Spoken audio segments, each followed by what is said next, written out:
Une immigrante attend désespérément une réponse du ministère de l'Immigration du Canada pour rester au pays.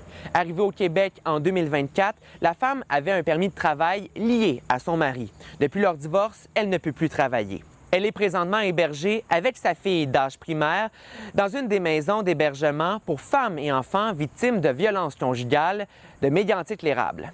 J'ai vécu de la violence de la part de mon ex-mari. Il m'a sorti de force de chez moi. Quelqu'un m'a aidé à me sortir de cette situation.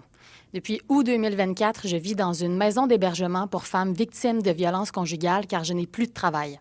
La femme immigrante n'est pas à l'abri de recevoir une lettre d'expulsion. Elle espère toutefois pouvoir rester au Canada. Pour elle, il est inconcevable de retourner dans son pays d'origine car elle craint pour sa vie. C'est dangereux pour ma fille et moi de retourner dans mon pays. J'ai des menaces de la famille de mon ex-mari et de ma propre famille. Je ne peux pas retourner là-bas. On menace même de reprendre la garde de l'enfant. Surtout une femme divorcée peut vraiment avoir énormément de problèmes là-bas. On va refuser de la loger, de la nourrir, de la soigner. Puis là, après ça, on me dit « Ah, mais non, s'il n'y a pas de danger, on nous répond même que mais non, il y a des ressources, il n'y a aucun problème. » On a quand même fait nos devoirs. On a appelé l'ambassade, on a appelé ces supposées ressources-là. Il n'y en a pas. Comment ça se fait que des choses comme ça arrivent alors qu'on a dans la loi des mesures qui permettent à la ministre d'intervenir, qui permettent au ministère d'intervenir dans les cas de violence conjugale, particulièrement dans des situations où les enfants sont en danger?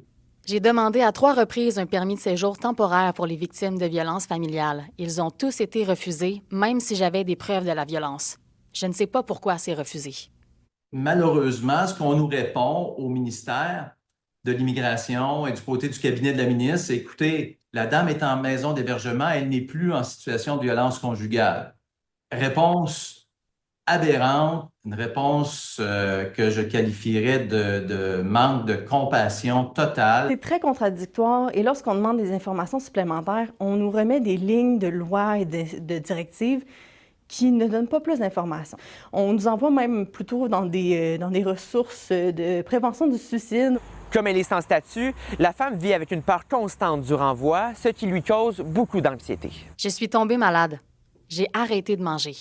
Derrière chaque numéro d'IUC, il y a un humain, il y a une famille, il y a quelqu'un qui a cru à la fausse promesse faite par le gouvernement libéral qui pouvait venir s'établir ici puis qu'il n'y aurait pas de problème. Et c'est ça qui est dommageable. Et malheureusement, le gouvernement fait la sourde oreille encore quand on a des situations comme celle-là. C'est une impuissance, une incompréhension, puis c'est une frustration aussi qui est en train de se créer parce que on aide ces femmes-là, on apprend à les connaître, on apprend leur histoire, puis ensuite on a des réponses qui font ni queue ni tête, puis qu'on ne sait plus quoi faire. J'aimerais que la ministre regarde ma situation avec humanité. Et vous y croyez encore? Oui. Oui, j'y crois encore.